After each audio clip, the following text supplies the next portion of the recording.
Welcome to Aabinandan Academy, my dear students. நான் உங்கள் maths teacher Tamilarasu. இந்த வீடியோவில் பார்த்தீங்கன்னா எக்ஸசைஸ் 5.6ல கொஸ்டின் நம்பர் 3 பார்க்க போகிறோம். கொஸ்டின் என்ன கொடுத்துருக்காங்க, dy by dx is equal to if x is equal to sin t, y is equal to cos 2t. Datas எடுத்துட்டுமா? இப்போ என்ன ஃபார்ம் பண்ண போகிறோம், இதுலேருந்து x is equal to sin t, y is equal to cos 2t நம்ம எடுக்க போகிறோம். given datas ரெண்டே நான் எடுத்துகிட்டு என்ன ஃபார்ம் பண்ணேன்னா, ஃபஸ்ட்டு நான் டிஃபரன்ஷியேஷன் பண்ணுறேன். dx by dt கண்டுபிடிக்கிறேன். dx by dt sin t differentiate பண்ணால் cos t. It's clear. dx by dt sin t differentiation cos t. y is equal to cos 2t given எடுத்துட்டா.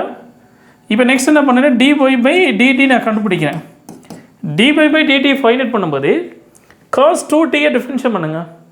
cos 2t differentiate பண்ணால் minus sin 2t cos x differentiate பண்ணால் minus sin x. அப்போ minus sin 2t as per chain rule படி இந்த 2t ஒரு தடவை differentiate பண்ணால் அப்போ into 2. 2t டிஃபரன்ஷியேட் பண்ணால் into 2. கிளியர்? ஸோ அப்போ ஹியர் ஃபார்ம் பண்ணிங்கன்னா இப்போ minus 2 sin 2t. This are டேட்டஸ் மைனஸ் 2 sin 2t. ஸோ அப்போ dx by dt கண்டுபிடிச்சேன், dy by dt கண்டுபிடிச்சாச்சு. இப்போ நெக்ஸ்ட் என்ன பண்ணணும்னா, நீங்கள் same way dy by dx கண்டுபிடிக்கணும். ஸோ அப்போ dy by dx எனக்கு வேணும்டா dy by dt divided by dx by dt. This a formula இல்லையா? dy by dt is equal to minus 2 sin 2t by dx by dt what's the value? cos t. Use பண்ணிக்கலாமா? cos t. But you know the formula sin 2 theta. What a formula? Trigonometry formula 2 sin theta into cos theta. எப்பயுமே trigonometry கொஞ்சம் அந்த formulas நல்லா ஸ்ட்ராங்காக வச்சுக்கோங்க. 2 sin theta cos theta.